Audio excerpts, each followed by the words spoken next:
Many were the hours that I spent by myself in my bedroom thinking, becoming more and more desperate, becoming more and more confused, because you know what?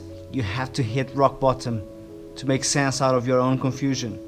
You have to run out of crazy ideas before you can clean the slate and start again.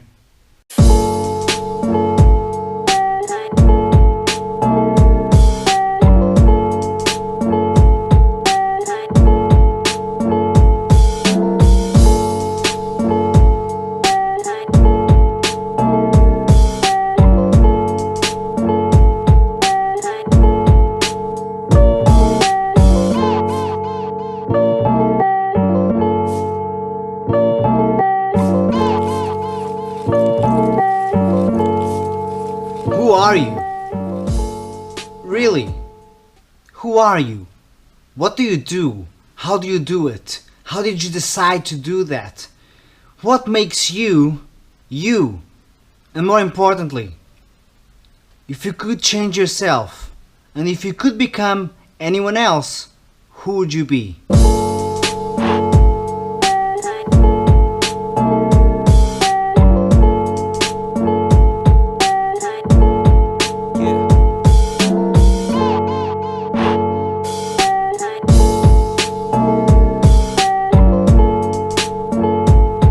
One of the things that infuriates me the most is depression.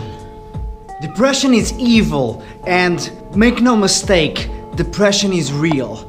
And unfortunately, amongst musicians, depression is serious business. Have you ever wondered why so many musicians, famous musicians, wealthy musicians, successful musicians end up committing suicide? Have you ever wondered why so many artists are depressed? Why so many creative people are constantly frustrated? You see, we creative people are constantly being judged and evaluated and examined, and people just question our own beliefs all the time. What most people don't understand is that to create is a very intimate process. The impact that it has on us artists to be told that, you know what, your art sucks.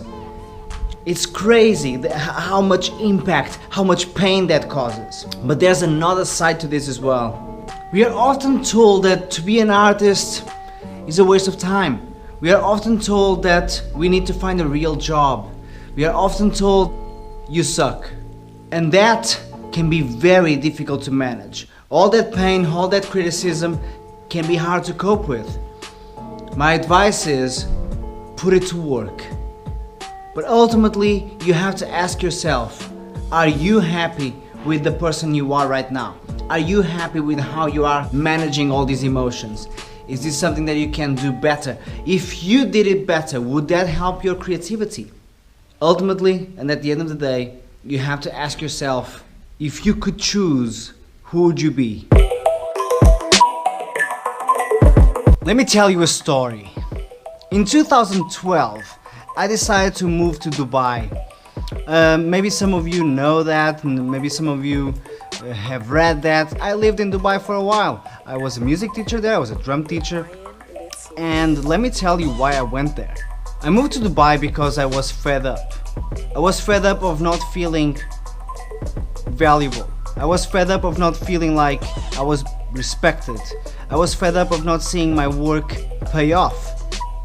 But it was my fault. So I moved to Dubai because I was desperate.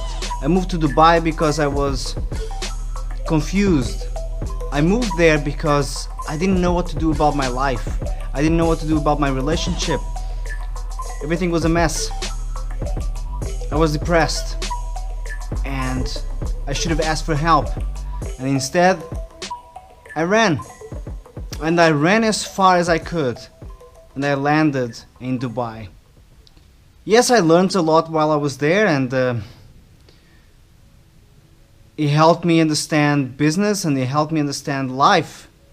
But more importantly, it helped me understand myself, because I was there for 15 months, and those 15 months were 15 months of solitude. Many were the hours that I spent by myself in my bedroom thinking, becoming more and more desperate, becoming more and more confused, because you know what? You have to hit rock bottom to make sense out of your own confusion.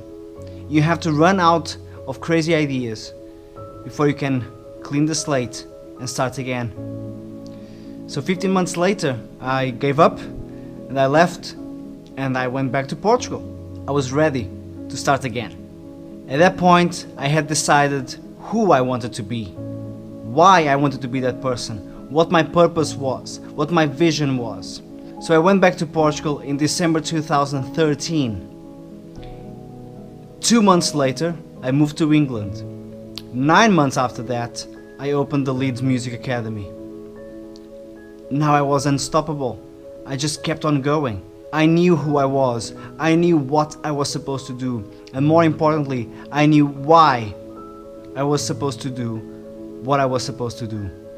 You see, depression is a son of a bitch, but it can also be a great teacher. And I learned that I wasn't depressed about life. I was depressed about how I dealt with life. I was depressed and disappointed at myself. I was fed up. I couldn't stand another minute of being that person that was leading me nowhere. I couldn't stand being that person who was hurting other people.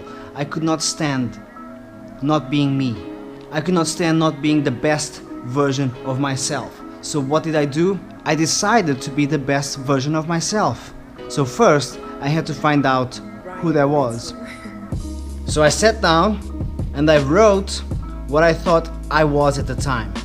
And I wrote all the things that I consider myself to be. I wrote down all the things that describe me according to my own biased lens. But I did it.